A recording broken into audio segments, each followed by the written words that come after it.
학교에서 국어 시간에 소설을 공부해온 우리에게 소설의 시점 중 1인칭 시점은 익숙한 개념입니다. 텍스트에서 서술자의 존재와 성격이 드러나기에 서술 효과를 쉽게 파악할 수 있습니다. 하지만 등장인물이 서술자의 역할도 동시에 수행하기 때문에 서술의 영역과 인물의 영역을 구별하기 모호한 경우가 많습니다. 따라서 1인칭 시점 작품은 우리에게 복합적이고 섬세한 독서를 요구합니다. 같은 전지적 작가 시점이어도 고전 소설에서는 권위적인 작가가 나타납니다. 인물의 생각이나 대화를 요약하고 가치평가적 통제, 편집자적 논평을 개입시킨 주석 서술을 취하기 때문입니다. 하지만 현대소설에서는 서술자가 어떤 한 인물이 보는 것을 서술하므로 모든 것을 말할 수 있는 전지적 시점의 절대적 권위를 제한하는 비초점화 시점 서술을 사용합니다. 고로 독자에게 지각과 지혜를 가지고 성숙하고 날카롭게 관찰하는 독서를 요구합니다. 소설 4작품을 감상하며 학교에서 배운 정답을 찾는 문제풀이를 위한 소설 읽기가 아닌 감상을 위한 소설 읽기의 방법을 알아보겠습니다. 황순원의 너와 나만의 시간은 6.25 전쟁 중에 부상병 주대위를 포함한 병사 일행이 산속에 고립된 채 아군을 찾아 무작정 남쪽으로 향하는 짧은 시간의 이야기입니다.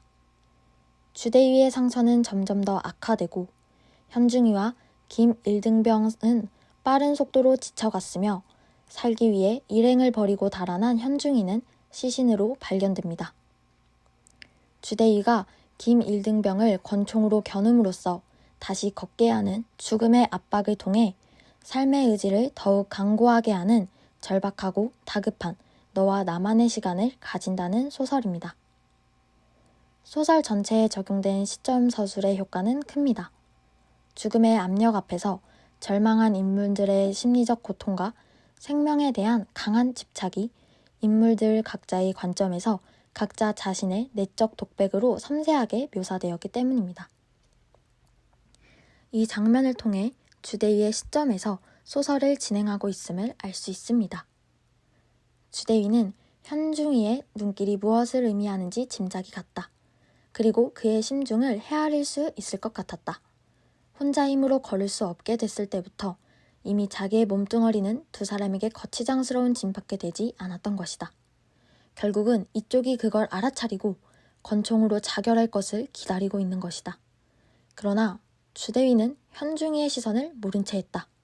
그리고 조금이라도 몸을 가볍게 하기 위해 군복바지와 군화마저 벗어버리고 그의 등에 엎였다. 이 장면은 환각을 보는 김일병의 내면 서술입니다. 한결같이 누렇게 뜬 하늘에는 황달든 태양이 타고 있고 그 밑으로 한없이 넓게 깔려있는 불모의 형야. 그 한가운데 그는 땀을 철철 흘리며 서 있었다. 주대위, 현중이, 김일등병의 심정을 각자의 시점에서 충분하게 표현할 수 있도록 자유자재로 은밀하게 시점을 이동할 수 있는 전지적 작가 시점으로 이 소설을 이해해야 합니다. 너와 나만의 시간은 한 인물에서 다른 인물로 시점을 옮기는 서술의 형태를 취합니다. 또한 주대위와 김일등병의 내면을 동시에 기술하기도 합니다. 고로 이 작품에서는 한 인물에서 다른 인물로 시점을 이동하는 것과 두 인물의 내면을 동시에 침입하여 서술하고 있습니다. 술 권하는 사회는 1920년대 식민지 시대에 지식인이 겪는 빈궁한 생활과 심리적 어려움을 신식 교육을 받지 않은 구식 아내의 시선으로 보여줍니다. 신학문의 세례를 받았으나 활로를 찾지 못해 좌절한 남편은 구식 아내라는 제한된 시선에 의해 이렇게 전달됩니다. 초점자인 아내와 초점 대상자인 남편을 겹으로 비평해야 하는 중증적인 독서가 필요합니다. 아내에게 그 말은 너무 어려웠다. 그만 묵묵히 입을 다물었다. 눈에 보이지 않는 무슨 벽이 자기와 남편 사이에 갈리는 듯하였다. 남편과 말이 길어질 때마다 아내는 이런 쓰디쓴 경험을 맛보았다. 이런 일은 한두 번이 아니었다. 이윽고 남편은 기막힌 듯이 웃는다. 못 알아듣는군. 묻는 내가 그러지. 마누라야, 그런 말을 알 수 있겠소? 내가 설명을 해드리지. 자세히 들어요. 내가 술을 원하는 것은 화증도 아니고 하이칼라도 아니오.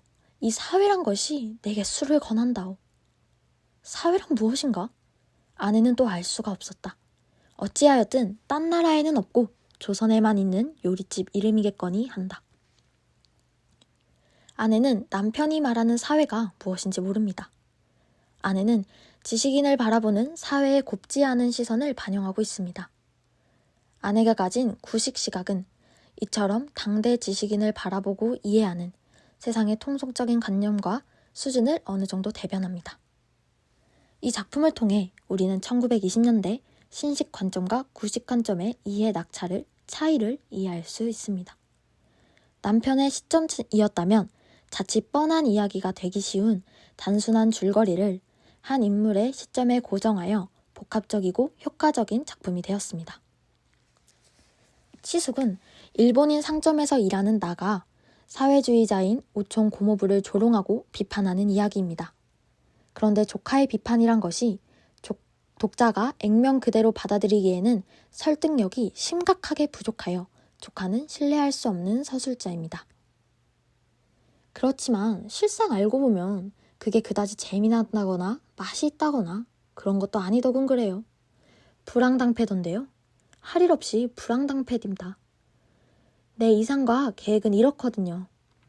우리 집 다이쇼가 나를 자별히 기해하고 신용을 하니까 이제 한 10년만 더 있으면 한미천 들여서 따로 장사를 시켜줄 그런 눈치거든요. 그리고 우리 다이쇼도 한 마리 있고 하니까 나는 내 지인 규수한테로 장가를 들래요. 다이쇼가 다 알아서 얌전히 자리를 골라 중매까지 서준다고 그랬어요. 내 집 여자가 참 좋지요. 치숙은 1인칭 서술자를 독자가 불신하는 까닭은 역사와 이념에 대한 몰지각과 속물적 근성 때문입니다.